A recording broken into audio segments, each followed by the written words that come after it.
Magandang araw po, ako po si Andrew, ang primary operator ng DTF machine dito sa 888 Bacolod.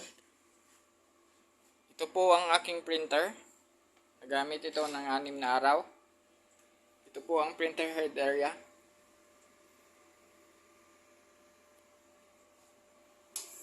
Ito naman po yung cutting.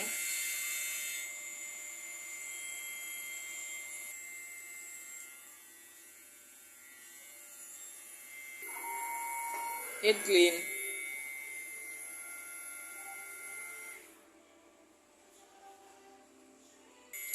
Katapos naman po nating mag-head clean, punasan naman po natin ang wiper.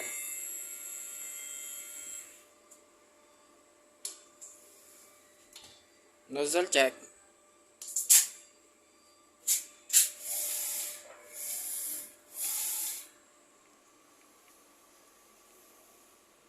Yan naman po ang output ng aking nozzle check.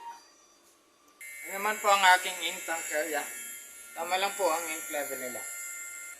Ito naman po ang waste tank. Yan naman po yung AVR. Yan naman po ang ground wire.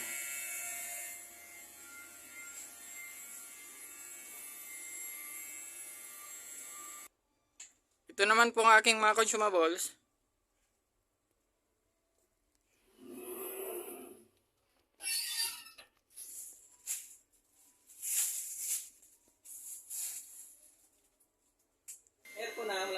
Wala pa.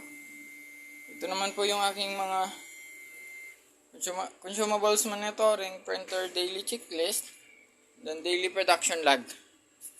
Yan naman po. Updated na po ito lahat sa system. Yun lang po. Maraming salamat.